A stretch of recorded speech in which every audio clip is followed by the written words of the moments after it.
Me llamo Eli. Tengo 33 años.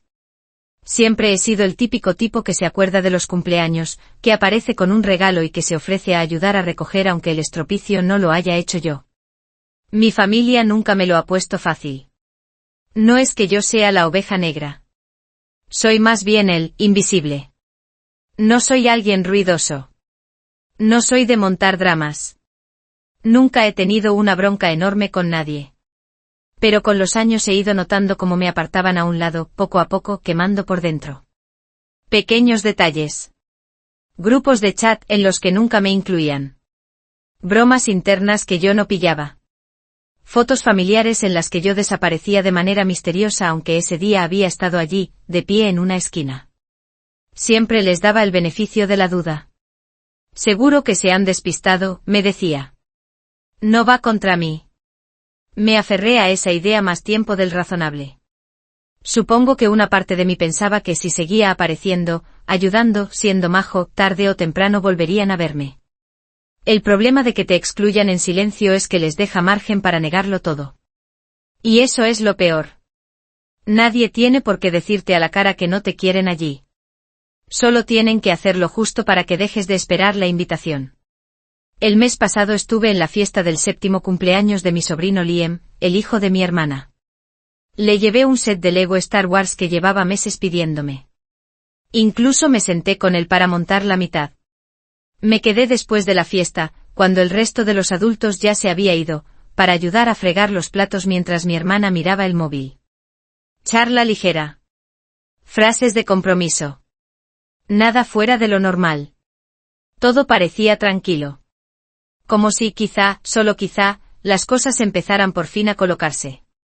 Así que cuando dije: tengo muchas ganas de la cena familiar de mañana. Me apetece volver a ver a todo el mundo. Lo dije con absoluta sinceridad. Mi prima Terra estaba a medio bocado de un trozo de tarta. Se quedó paralizada. Luego soltó una carcajada. Espera, ¿no te has enterado? Esa cena fue ayer. Se me encogió el estómago.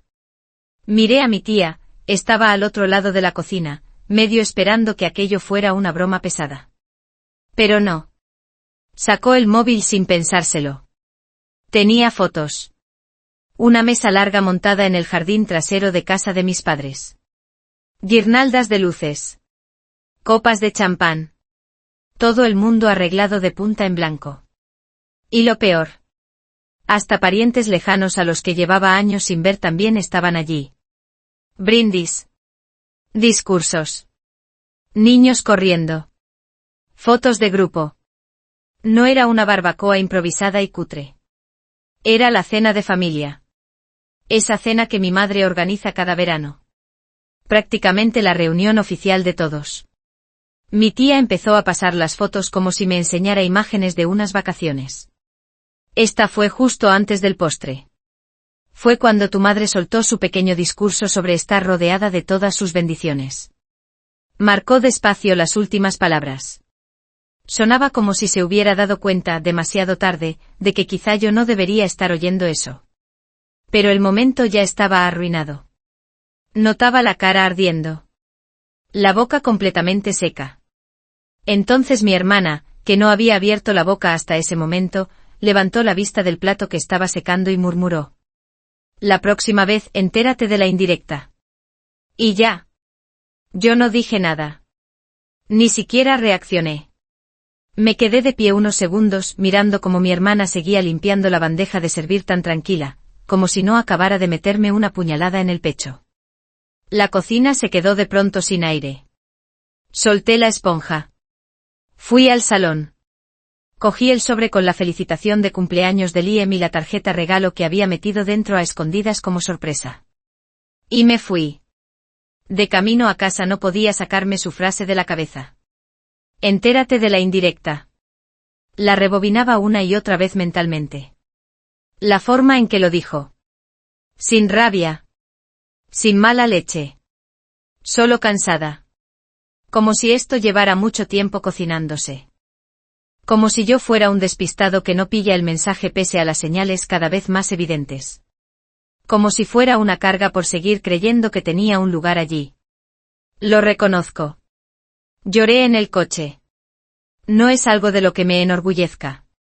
Pero tampoco me avergüenzo. No era por haberme perdido la cena.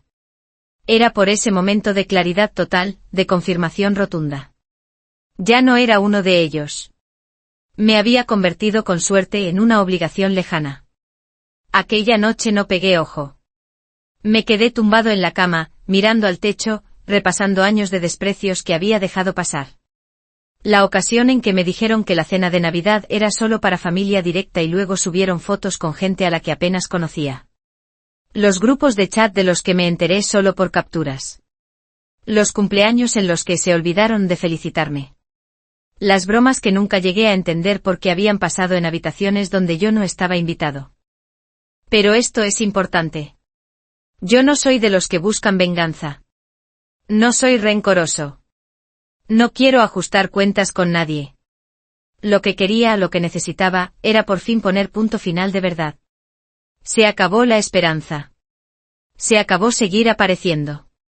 Se acabó ir regalando mi paciencia como si fueran caramelos, esperando que con eso me ganara una silla en la mesa. Esa noche empecé a trazar un plan. No una venganza al uso, al menos no en el sentido clásico. Algo más definitivo. Algo que ellos no verían venir, porque nunca me ven. El primer paso fue el dinero. Verás, en estos últimos años no me ha ido nada mal. Trabajo en informática. No soy millonario. Pero he invertido con cabeza. Sobre todo en los últimos años, cuando me metí en la gestión de propiedades.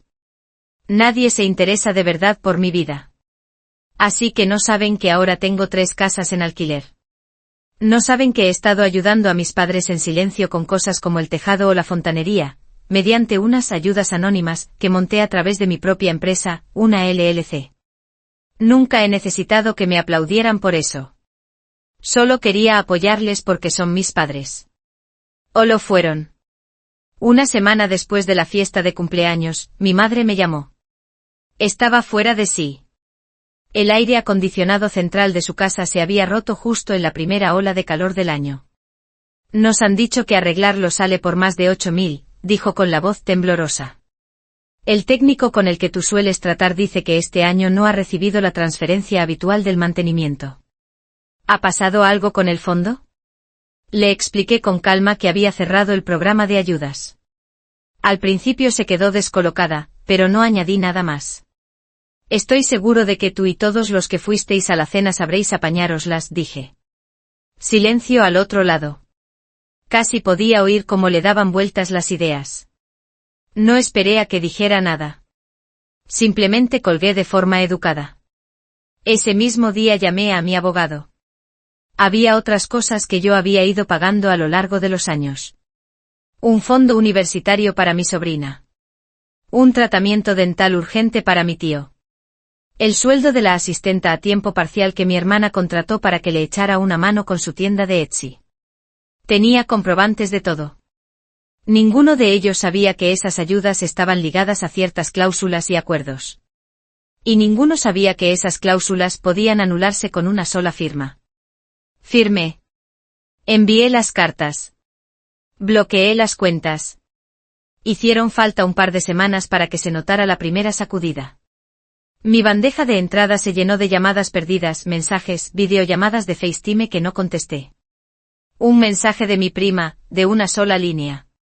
¿Qué narices está pasando? Pero no contesté. Y luego le tocó el turno al chat familiar. No al nuevo en el que me habían dejado fuera. Al antiguo. El que creé yo mismo hace 5 años, cuando murió mi abuelo y todos teníamos que coordinarnos para el funeral.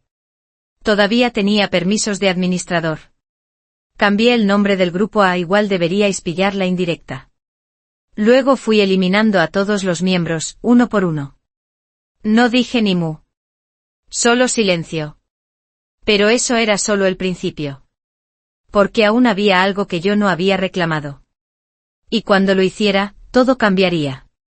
Lo que seguía pendiente, el último hilo que me unía a ellos, era la casa del lago. Legalmente no era completamente mía. Había sido de mis abuelos. Luego pasó a nombre de mi madre y de mi tía Val. Cuando Val murió, su mitad fue para mi prima Tara, la misma que se rió en mi cara por haberme perdido la cena familiar. Años atrás, cuando mi madre se retrasó con algunos pagos, compré su parte sin hacer ruido. Legalmente yo poseía el 50%. Pero nadie se molestó en actualizar ese dato en su cabeza. Seguían tratando la casa como la casa de la abuela. Todo el mundo la usaba a su antojo. Fines de semana. Festivos. Incluso veranos enteros. Y yo lo permití durante años. Nunca me reservé la casa para mí. Ni una sola vez dije que no cuando alguien quería ir. Incluso pagué el embarcadero nuevo el verano pasado.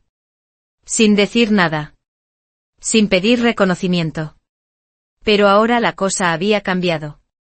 Ahora la casa del lago era un escenario. Y yo llevaba el guión. Esperé al fin de semana del Memorial Day, el Día de los Caídos, cuando toda la familia solía ir. Llevaban más de 10 años con esa costumbre. Barbacoas. Hogueras en el jardín. Niños pescando en el embarcadero mientras los adultos se iban alegrando con bebidas baratas y subían el tono según caía el sol. Antes me encantaba. Pero los últimos 3 años ni siquiera me habían invitado. Esta vez no me hacía falta invitación. Solo tenía que presentarme. 3 días antes del fin de semana presenté la documentación para restringir el uso compartido de mi parte de la propiedad, gracias a una cláusula poco conocida de la escritura que permitía a cualquiera de los copropietarios dividir el uso si había conflicto. Mi abogado lo dejó todo bien atado. Yo no les estaba prohibiendo usar la casa. Solo exigía que hubiera un acuerdo de copropiedad para hacerlo. Tara, por supuesto, no había hecho caso a ninguna de las notificaciones legales. Estaba demasiado acostumbrada a que yo fuera el Eli majo. El viernes por la mañana conduje hasta allí temprano. Abrí la casa. Aparqué la furgoneta atravesada en la entrada para que nadie más pudiera meterse. Y esperé. No tardaron mucho. A mediodía llegaron 3 coches. Mi hermana, Tara y mi madre. Los críos. Las parejas. Venían riéndose hasta que me vieron. Tara salió la primera. «¿Pero tú qué haces aquí?», dijo con la voz tensa. Sonreí. «Es el Día de los Caídos. He pensado que me venía bien disfrutar un rato del lago». Se acercó directa con los brazos cruzados. «Nosotras pensábamos quedarnos todo el fin de semana. Le he dicho a mamá que duerme en el dormitorio principal». «Pues tenemos un problema», respondí sin mala intención. «La casa está bloqueada por conflicto entre copropietarios. Si hubieras abierto el correo habrías visto el aviso». Parpadeó, perdida. «¿Qué aviso?». Mi hermana se metió en la conversación con tono molesto. «Eli, no montes un drama. Llevamos viniendo aquí toda la vida. Que no te invitaran a una cena tampoco es para tanto». Levanté la mano, tranquilo. «No fue solo una cena. Y no va de esa cena. Va de respeto. De algo que esta familia dejó de tener conmigo hace mucho». Mi madre por fin se acercó. Habló en voz baja. «Eli, cariño, no queríamos hacerte daño. Solo que, últimamente todo ha sido un caos. Tú sabes cómo es esto». La miré. Durante un segundo casi se me ablandó el gesto.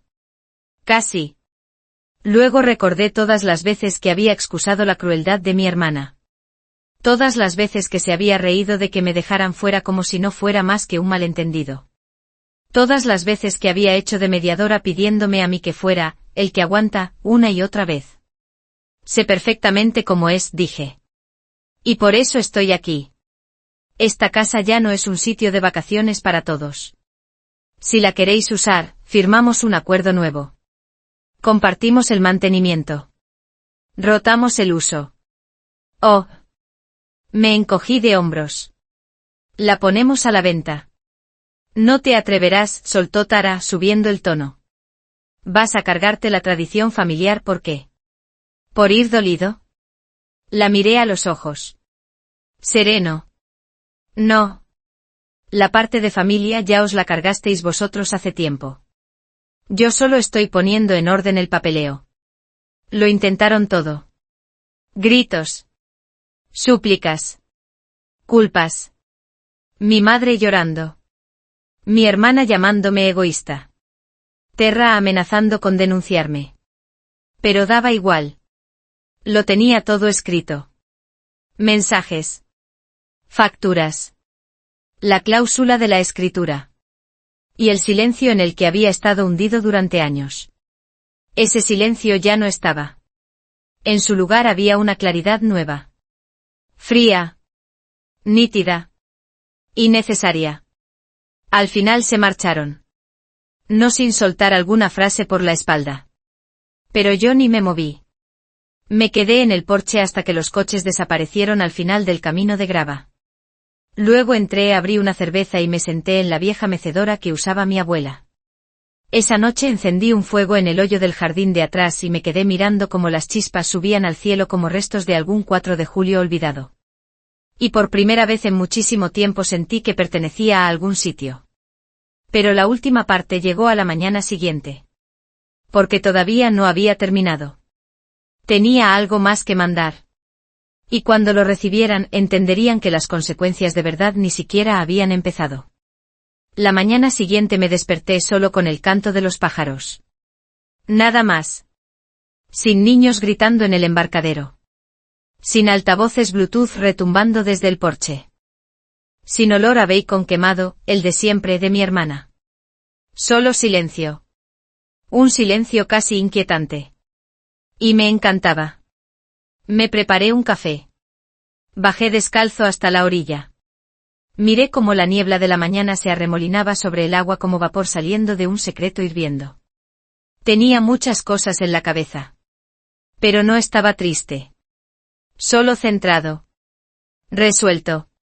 La noche anterior había sido una línea en la arena. Ahora tocaba hacerla definitiva. Antes de volver a la ciudad pasé por la oficina de correos del pueblo y entregué un sobremanila grueso, dirigido a nuestro abogado de familia. Dentro iba la última pieza del puzzle. Mi decisión formal de vender mi parte de la casa del lago. No a cualquiera. A una pareja jubilada de fuera, discreta. Sin hijos. Sin dramas. Solo querían un refugio tranquilo para los meses de verano. Incluso les ofrecí un precio algo mejor si aceptaban una condición. Instalar una verja. Nada enorme. Solo lo justo para marcar bien su mitad y legalmente evitar visitas accidentales de familiares que habían tratado la casa como su resort particular. Pero el sobre no llevaba solo el contrato de venta. Dentro también iba mi carta de despedida. Una única hoja doblada encima de los documentos, dirigida a toda mi familia. La escribí despacio con mimo durante 2 noches. No quería ser cruel. Solo quería ser sincero. De forma brutal. Como un corte limpio de bisturí. Esta es una parte de la carta. A todos los que me olvidasteis. Puede que no os hayáis dado cuenta.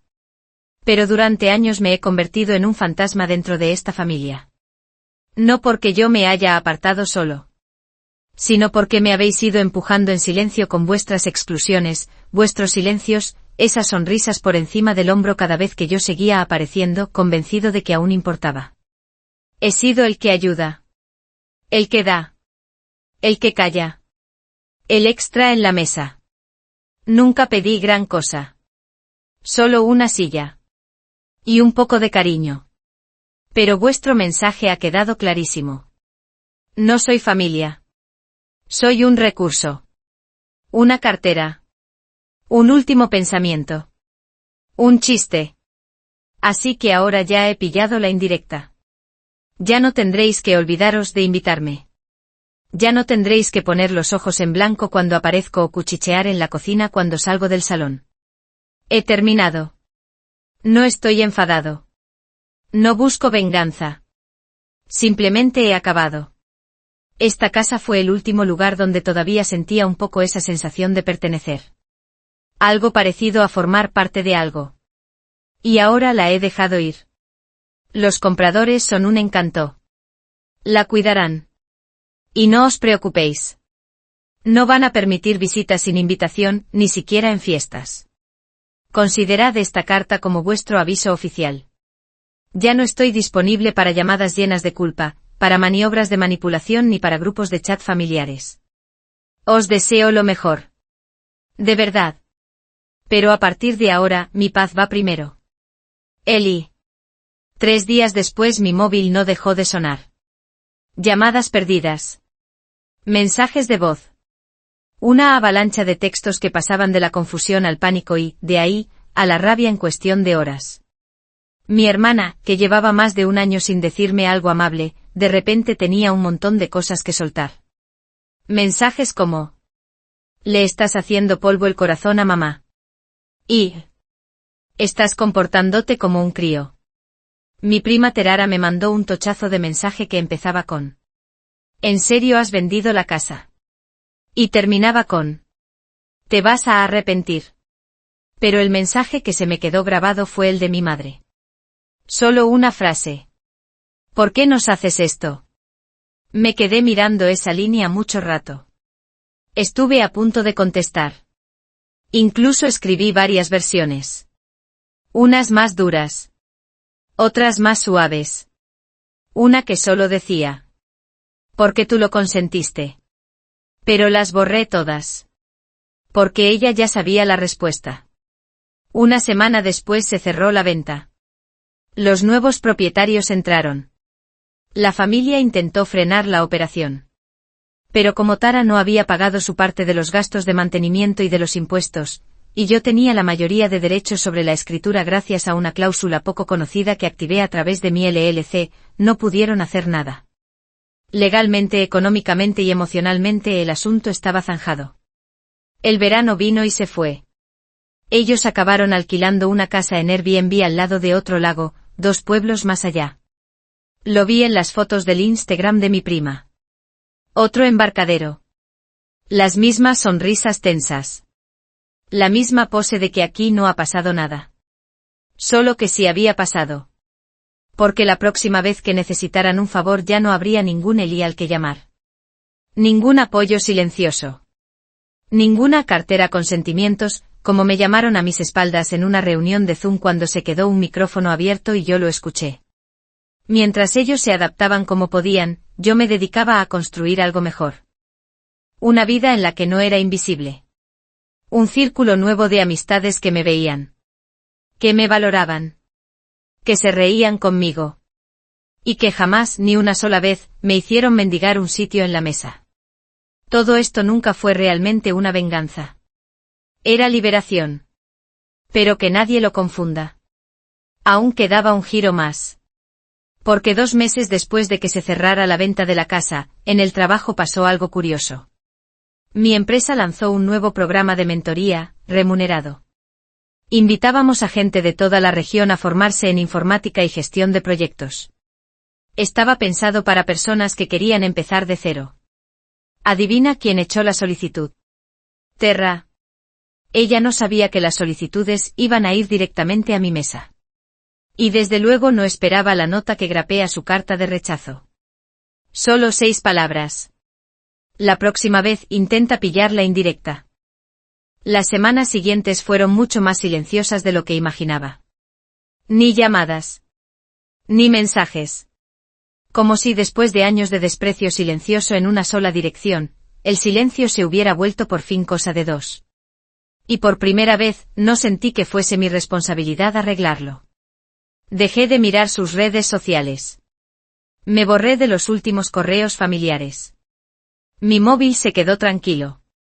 Y mi cabeza, más despejada que en mucho tiempo.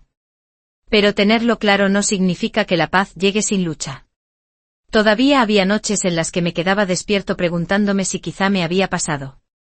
Si tendría que haber seguido siendo el bueno. El fiable. El que se muerde la lengua para mantener en pie una ilusión de familia que ya estaba hecha trizas.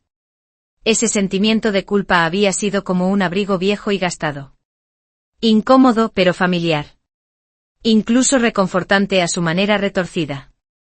Pero la culpa, me di cuenta, es una herramienta que usan los manipuladores cuando ya no pueden controlarte de otra forma. Soltar ese abrigo fue complicado. Pero lo conseguí. Porque algo nuevo empezó a crecer en su lugar. Algo más fuerte. Dignidad. Sentido de los límites. Un orgullo extraño pero necesario por el hecho de que por primera vez, me había elegido a mí por encima de gente que había demostrado una y otra vez que nunca me elegiría. El trabajo también empezó a ir mejor. Me ascendieron. Resulta que cuando no estás todo el rato drenado por los dramas tóxicos de la familia, tu cabeza tiene más espacio para brillar. Por fin hice ese viaje a Kioto que llevaba años dejando para más adelante. Me fui solo. Pasé 2 semanas recorriendo bosques de bambú. Bebiendo temacha en balcones silenciosos. No subí nada a redes. No hice ningún anuncio. Simplemente lo viví. Al completo. En silencio. Para mí. El último hilo se rompió en acción de gracias. La tradición era celebrarlo siempre en casa de mis padres. Un despliegue enorme. Recetas de relleno copiadas de las notas viejas de mi abuela. El pavor reseco de mi padre. Las peleas de siempre por ver quién se sentaba más cerca de la chimenea. Y yo, por supuesto, cuando me invitaban, acababa en la punta de la mesa de los niños o en una silla plegable junto a la puerta. Nadie se dio verdaderamente cuenta cuando dejé de ir hace unos años. Pero este año fue distinto. Aquella mañana llamaron a mi puerta. Era mi padre. Llevaba casi un año sin verle. Lo vi más envejecido. Algo más flaco. El pelo, antes negro como el carbón, con más canas de las que recordaba. Sujetaba una bandeja cubierta con papel de aluminio. Tenía los ojos rojos. No creo que fuera de llorar. Era más bien ese cansancio largo y hondo que aparece cuando la vida por fin te obliga a enfrentarte a tus decisiones. ¿Puedo pasar?, preguntó. No contesté. Solo me aparté para dejarle entrar. Se sentó en la mesa de mi cocina y dejó la bandeja. No me la ofreció. No explicó nada. Se quedó mirando las vetas de la madera como si allí estuviera la respuesta que no encontraba. Tu madre no está bien últimamente, dijo al final. Asentí. Es lo que pasa cuando alguien pierde la costumbre de controlar a los demás. Él se estremeció. No sé si por las palabras o por lo tranquilo que soné. Lo siente, Eli. Te pide perdón cada día. Le serví un vaso de agua y me senté enfrente. Ha tenido años para decírmelo a la cara. Parecía que iba a discutir. Luego soltó un suspiro. Hiciste bien en irte. No era lo que esperaba oír. Continuó. Le he dicho a tu madre que deberíamos haber hecho las cosas de otra forma. Que no tendríamos que haberte tratado como si fueras un extraño en tu propia familia. He intentado hablar con tu hermana. Dice que exageras. Que estás rumiando rencor. Solté una pequeña risa. No de gracia. De incredulidad. Normal. Es muy de ella. Ella tampoco está bien. Su tienda de Etsy ha cerrado. Ahora vive con nosotros. Tu madre está desbordada. Y entonces por fin, levantó la vista para mirarme de verdad. No he venido a echarte nada en cara. He venido porque me he dado cuenta de algo. El que dejó tirada a la familia no fuiste tú. Fuimos nosotros los que te dejamos tirado a ti. Y nos acostumbramos a pensar que nunca ibas a plantarnos cara. El silencio entre nosotros pesaba como piedra. Luego añadió. He leído tu carta. Alcé una ceja. La que enviaste al abogado. Me pasó una copia cuando se vendió la casa. La he leído 3 veces. Y las 3 he acabado llorando. No sabía ni qué decirte. Eres un hombre mejor de lo que nunca te reconocí, dijo. Siento que haya tenido que perder la casa y perderte a ti para darme cuenta. Le creí. No sé bien por qué, pero lo hice. Había algo áspero en su voz. No sonaba a teatro. Sonaba a cansancio. Me levanté. Abrí la nevera. Saqué una tarta pequeña de calabaza que había comprado el día anterior. Corté 2 trozos. Puse uno delante de él. No hay pavó, dije. Pero la nata es de verdad. Esbozó una media sonrisa. Después casi no hablamos. Solo comimos. Dos hombres con demasiada historia compartida y sin un mapa claro hacia dónde ir. Pero era algo. No una reparación completa. No una reconciliación. Un comienzo. Y dejé claro que si alguna vez las cosas iban a cambiar, sería a mi manera. Nunca más ceder. Nunca más ir de pasajero en mi propia vida. Unos días después recibí una carta de mi madre. Escrita a mano. La leí un par de veces. Luego la guardé. No estaba preparado para contestar. Puede que nunca lo esté. El perdón no llega cuando a los demás les conviene. Y desde luego no llega sin cambios reales. Pasaron las semanas. Entré en el invierno con una paz que no recordaba desde hacía años. Paz auténtica. Paz ganada. Y justo antes de Navidad recibí un mensaje. No de mi hermana. No de Terra. De Liam, mi sobrino. Era un vídeo. Hola, tío Eli, dijo sonriendo a la cámara con esa boca desdentada. Mamá dice que no podemos hablar contigo, pero yo te echo de menos.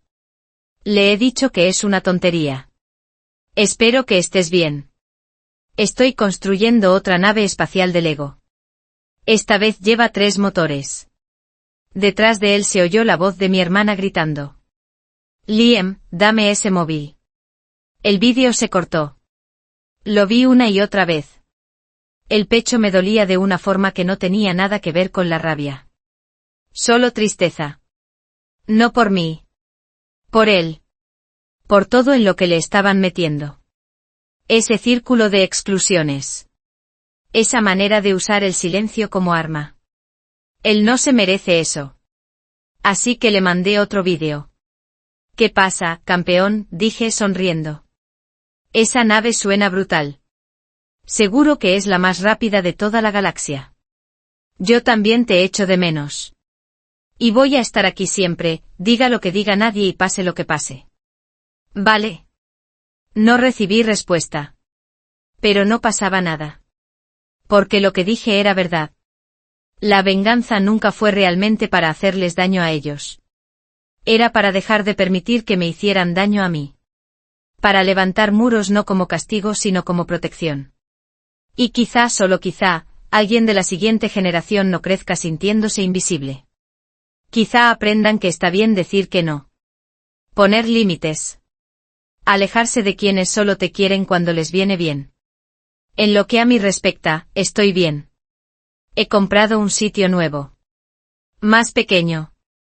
Más acogedor. Con chimenea de verdad y un porche grande en la entrada.